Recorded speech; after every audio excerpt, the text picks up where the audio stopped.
A World Cup star lands in America, and within minutes, he's lined up on the runway. Bags open, hands up. Security officers searching through his belongings like they expect to find something. Now, you may think this is North Korea or Russia. This is the USA, 2026. And the player?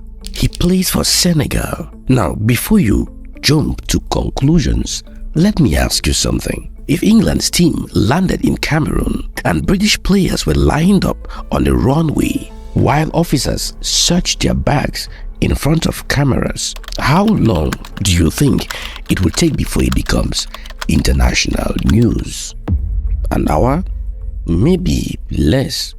Keep that question in your head. Because a few weeks after this happened, a man personally selected by FIFA for this World Cup, a man with a valid visa, a man whose paperwork had already been approved, lands in Miami and gets sent straight back home.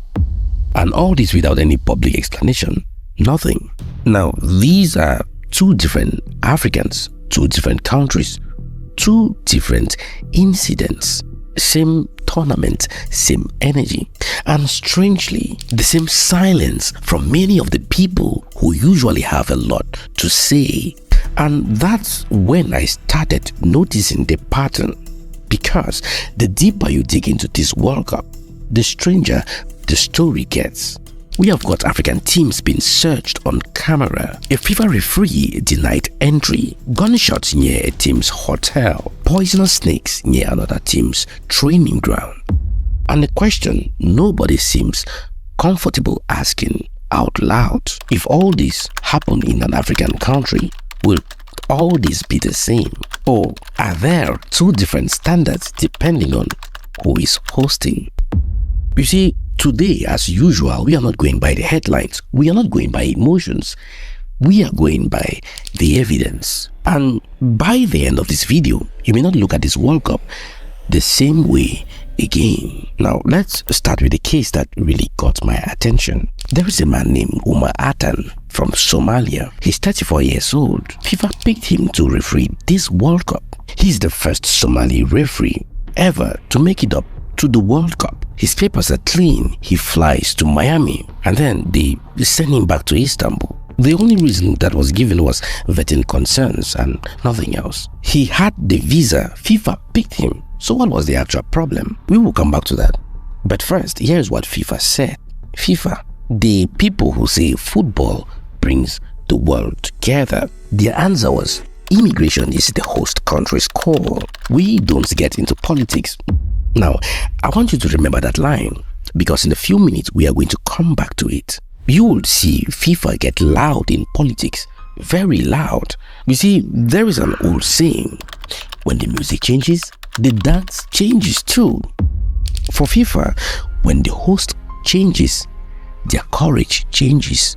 But here's where it flips a little. Canada said Atan could referee matches on Canadian soil. Same World Cup, just a different welcome. And UEFA went even further. They gave him the UEFA Super Cup, PSG against Aston Villa, and that's one of the biggest games in Europe. Same man the US turned away at the airport. So who got it right?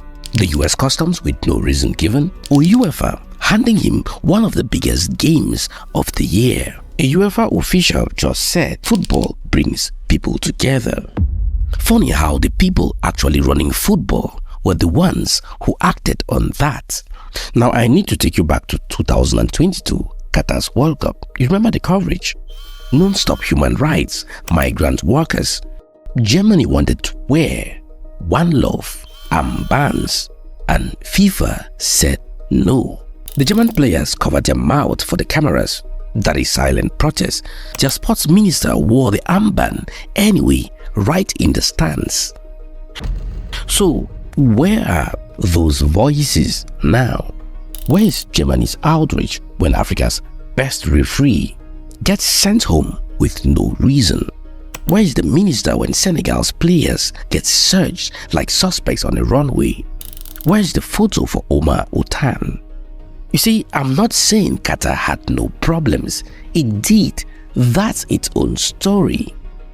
What I'm pointing out is the volume. The outrage seems to depend on who is hosting.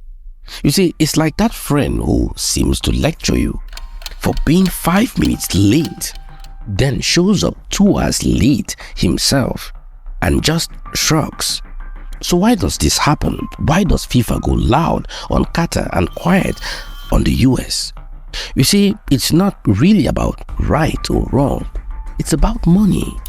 The US is one of FIFA's biggest markets, huge sponsors, huge TV deals. When something went wrong at AFCON in Morocco, FIFA jumped straight in, called it deplorable and said it must never happen again.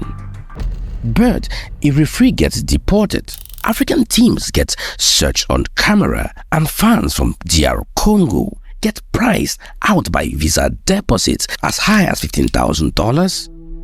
And what we get from FIFA is just, we don't get into politics. You see, there is a proverb that fits this. The axe forgets, but the tree remembers. You see, FIFA can forget which rules applies to which host. Africa remembers all of it. Now, stay with me. I want to do something most channels skip. I'm turning this around on us for a second.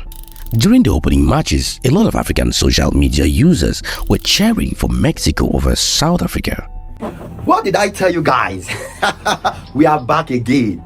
The day South Africans decided to turn their backs on us Africans. That is the beginning of their downfall. The reason people gave was xenophobia. That tension between South Africa and other Africans over migration isn't new. So here is the question I had to ask myself too.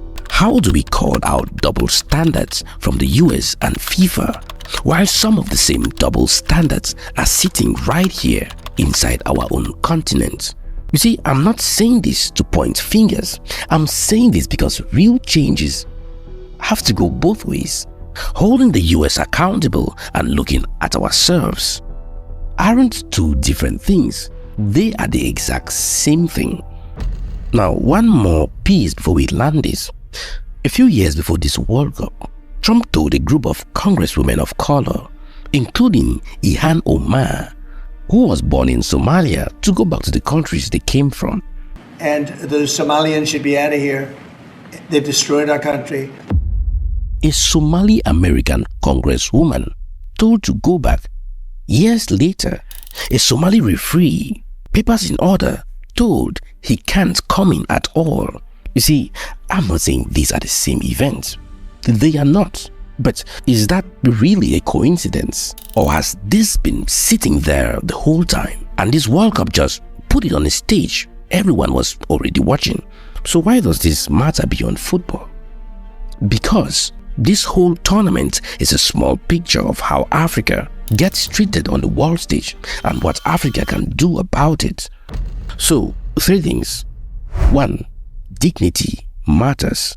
When Africa's top referee gets sent home for no clear reason, that sends a message about who the world trusts.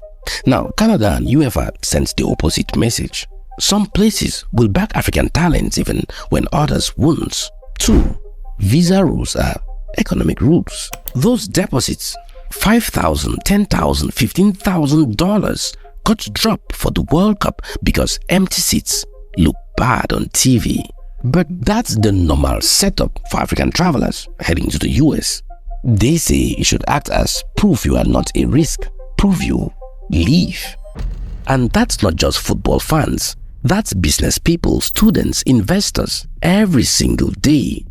3. The world is watching how Africa watches every clip from this tournament. The searches, the deportation, the welcome home for Atan shapes how people see Africa, and that shapes where the next deal lands, the next investment, the next partnership.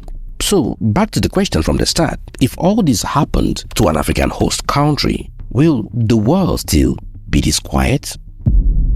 You see, you already know the answer, and honestly, FIFA and the US knows it too. That's why nobody is saying much. But here is the other side, and this is where I want to leave you. Canada and UEFA showed something this month. When you have got your own platforms, your own leagues, your own networks, You don't need anyone's permission to be treated with respect. You would build your own table. So here is what I want you to do. Don't just write unfair in the comments. I know it's unfair. We just spent the whole video on that. Tell me one place in your own life, your business, your work, where you have been waiting for someone else's approval when you could just start building instead. I'm Osonwe Luis. You are watching Africa Today, and this is the Strategic Lens. I'll see you in my next video. Bye.